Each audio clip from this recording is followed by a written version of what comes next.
उनको आपसे ज़्यादा खुश कोई नहीं रख सकता था और ये बात वो आज रियलाइज़ कर रहे हैं। व्यूअर आप अपने पर्सन को विजुअलाइज़ करिए और मैं आपके और आपके पर्सन के लिए कार्ड स्प्रेड करता हूँ।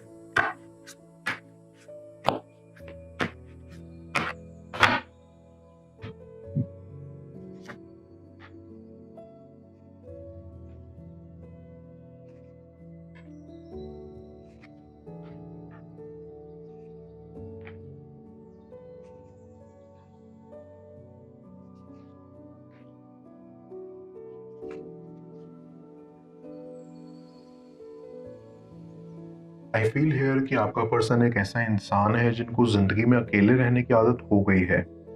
उनका एनर्जी एंड ऑरा ही ऐसा है कि वो ज्यादा देर तक किसी के साथ कनेक्शन नहीं रख पाते। वो अपनी कंपनी ज्यादा एंजॉय करते हैं। इस चीज के पीछे रीजन तो काफी है, लेकिन हाँ, वो आपके ना होने का उनकी जिंदगी में रिग्रेट तो काफी ज्यादा रखते हैं। वैसे तो I am getting a strong feeling कि आपका पर्सन एक बहुत ही ज्यादा मेच्योर, लॉजिकल एंड एनालिटिकल इंसान है। बट उनकी सबसे बड़ी प्रॉब्लम ये है कि वो बहुत ही ज़्यादा ओवरथिंक करते हैं एंड किसी भी सिचुएशन को लेके इतना ज़्यादा उलझ जाते हैं कि उन्हें समझ नहीं आता कि अल्टीमेटली वो क्या करें। पर आखिर क्या रिलेशन है इन सब का आपके साथ, उनके कनेक्शन का? क्या बस यही रीज़न है कि वो आज भी रिग्रेट करते हैं कि आप उनकी लाइफ में नहीं हो बिकॉज वो एक ओवरथिंकर हैं, या फिर यहाँ कुछ और भी छुपा हुआ है? The thing that I understand here is कि आपके पर्सन का एक पास्ट में काफी गहरा ट्रॉमा रह चुका है। उनका एक काफी बुरा एक्सपीरियंस रहा है जहां उनको लगा कि उनका पास्ट का partner was right for them, लेकिन ऐसा बिल्कुल भी नहीं हुआ। उनका विश्वास बहुत ही बुरे तरीके से टूटा और उनको बिट्रेल मिला। तो इन सब की वजह से उन्होंने अपने आप को एक स्मॉल शेल में कवर कर लिया एंड इसलिए वो आसानी से किसी को भी ट्रस्ट नहीं कर सकते। और यही आप लोगों के साथ भी हुआ। वो अंदर से एक काफी डरे हुए इंसान हैं जो किसी को भी अपना दिल देने में, उन पे भरोसा करने में हिचकिचाते हैं। आपके पर्सन का एक बहुत ही बड़ा रिग्रेट ये है कि उन्होंने आपसे कम्युनिकेशन नहीं किया। उन्होंने कभी भी आपको कन्वे नहीं किया कि उनके अंदर इतना डर बैठा हुआ है। He always hesitated to open up और इसीलिए आप लोगों के बीच में काफी ज्यादा डिस्टेंस बढ़ गया था। आपका पर्सन अभी एक हीलिंग जर्नी में है और वो धीरे धीरे अपने पास्ट एक्सपीरियंसेस एंड ट्रॉमा से रिकवर कर रहे हैं। अब दिल तो बिल्कुल कांच जैसा है, एक बार टूटता है तो उसे जितना भी जोड़ो दाग तो रह ही जाते हैं ना। और ये एक बड़ा रीजन था कि वो आप पर खुल के ट्रस्ट नहीं कर पाए। जब आप अपने पर्सन की लाइफ में आए तो वो फिर आपके लिए फील करने लगे। उन्होंने आपके लिए एक सॉफ्ट कॉर्नर डेवलप करना शुरू कर दिया एंड इस बात ने उनको काफी ज्यादा डरा दिया। उन्हें पता था कि आप कितने अमेजिंग हो, बट वो बहुत ही ज्यादा डरे हुए थे एक नई रिलेशनशिप में जाने के लिए। और ऑनेस्टली उस पॉइंट पर वो बिल्कुल भी रेडी नहीं थे मूव ऑन होने के लिए। उन्होंने ना अपनी आंखों पे जानबूझ के पट्टी बांध रखी थी। वो ये बहुत अच्छे से समझ रहे थे कि आप अलग हो। इनफैक्ट आपके जैसा अच्छा एंड केयरिंग इंसान से वो इससे पहले कभी नहीं मिले थे और वो डर गए। वो अपनी फीलिंग्स को पुश करते रहे एंड अपने इंट्यूशन की उन्होंने नहीं सुनी। शायद अगर आज वो आपसे खुल के अपने फियर्स एंड इनसिक्योरिटीज के बारे में बात कर लेते ना, तो शायद आज आप दोनों एक हैप्पी कपल होते। आपने उनके लिए बहुत इंटेंसली फील करा था और इस बात से आपका पर्सन काफी वेल अवेयर था एंड ये बात उन्हें काफी स्ट्रेस आउट कर गई। उनके अंदर एनर्जी नहीं थी कि वो एक और हार्ट ब्रेक फेस करें after what he went through. उन्होंने आपको कभी भी एक प्रॉपर क्लोजर नहीं दिया and that is the reason why he regret so much. उनके अंदर आपके लिए जो ग्रोइंग फीलिंग्स थी उसको ओवरपावर कर लिया था उनकी खुद की anxiety, insecurity and over thinking ने। दूसरी चीज जो वो रिग्रेट करते हैं वो ये कि उन्होंने विदाउट इवन ट्राइंग क्विट कर दिया। आप लोगों का कनेक्शन काफी इनिशियल स्टेज में ही था, बट उन्होंने मौका देखते ही सब कुछ एंड कर लिया। अब रीजन यही था कि उनको लगा कि वो अकेले ही अच्छे हैं और किसी की उन्हें जरूरत नहीं है।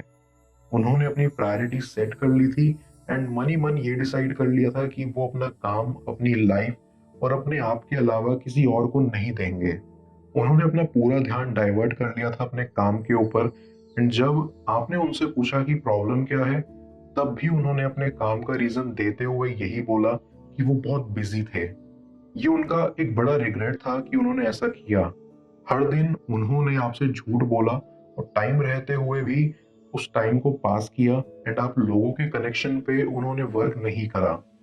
यहाँ तक कि वो आपको ये सच बताने से भी डरते थे। आपके पर्सन ने अपनी लाइफ से सबको ही पुश कर दिया, इंक्लूडिंग अपने कुछ दोस्त। पर आपको दूर कर देना उनको आज भी बहुत ज्यादा तकलीफ देता है, क्योंकि आपने उनको ऐसे समझा जैसे कभी किसी ने नहीं समझा। बिना कुछ जानते हुए भी उनकी हीलिंग जर्नी में उनको बहुत हेल्प किया और वो आपके टूवर्ड्स बहुत ग्रेटफुल भी हैं। बट ये सब एक्सप्रेस करने का करेज उनमें ना ही तब था और ना ही आज है। अभी वो अपनी लाइफ में इतने अकेले पड़ गए हैं कि वो हर मोमेंट यही सोचते हैं कि आप कितने अच्छे एंड जेन्युइन थे और शायद आप जैसा कोई उनकी लाइफ में कभी नहीं आ पाएगा। मैं कार्ड्स को क्लैरिफाई करता हूँ, तब तक आप प्रॉपर एनर्जी एक्सचेंज के लिए इस रीडिंग को लाइक कर लें और पर्सनल रीडिंग के लिए आप मुझे व्हाट्सएप पर अप्रोच कर सकते हैं।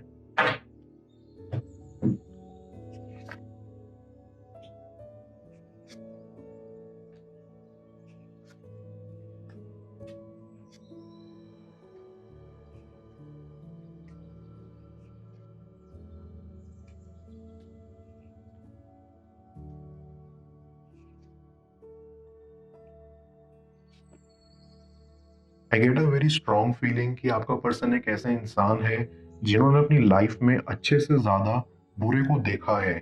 तो जब आप जैसा जेन्युइन और सच्चा इंसान उनकी लाइफ में आया था ना, दे वर टोटली ऑस्ट्रक कि ऐसा भी कोई इंसान होता है जो इतना ऑनेस्ट एंड केयरिंग होता है। वो बहुत रिग्रेट करते हैं कि उन्होंने आपको नहीं चुना। उनको आपसे ज्यादा खुश कोई नहीं रख सकता था और ये बात वो आज रियलाइज कर रहे हैं।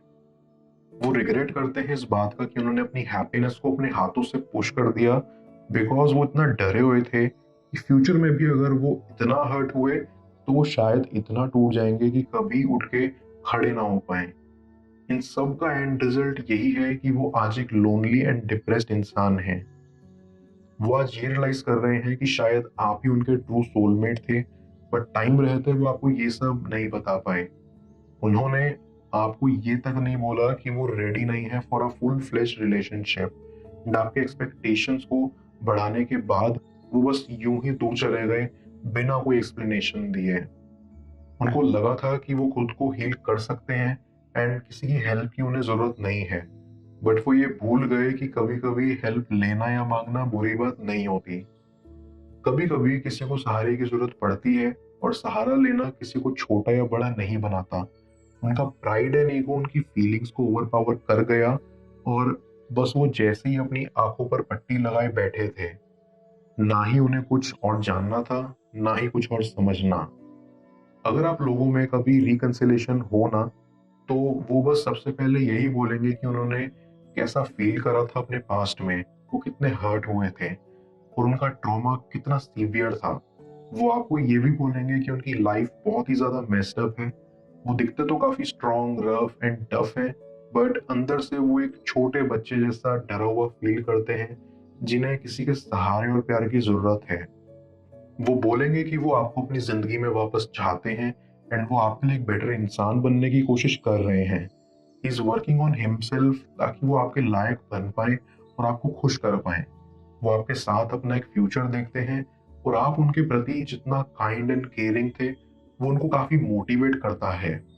वो फाइनली एक्सेप्ट भी करेंगे कि आपका प्यार ही बस एक ऐसी चीज है जो उनके टूटे हुए दिल को दोबारा जोड़ सकता है और उन्हें जिंदगी में मूव ऑन करने में हेल्प कर सकता है।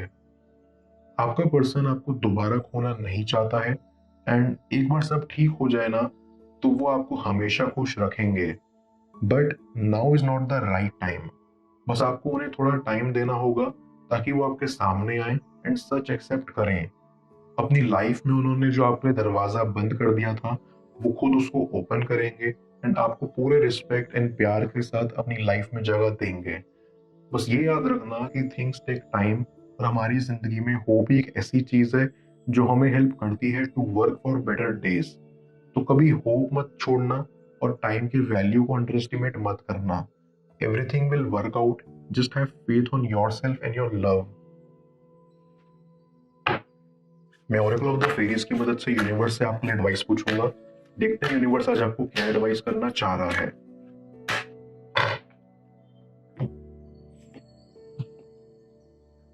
Believe in magic. ये फेरी आपको मैजिक की तरफ अपनी आंखें और दिल खोलने के लिए कह रही है।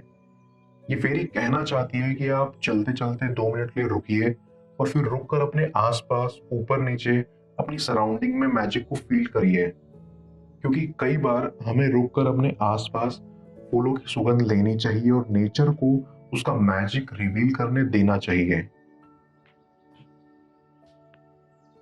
बच्चे अपने अराउंड हर दिन मैजिक को देखते हैं, उनके लिए नेचुरल है। अगर आप इस वक्त अटका हुआ फील कर रहे हैं तो बस इस दुनिया को अपने अंदर के बच्चे की नजर से देखना शुरू करिए। उनके दिल में आपकी क्या छवि है जाने स्क्रीन पर शो हो रही इस अगली टैरो रीड में। पेड पर्सनल रीडिंग के लिए आप मुझे व्हाट्सएप पर अप्रोच कर सकते हैं। मैं मिलता हूं आपसे दोबारा अगली टैरो रीडिंग में। Till then, bless you.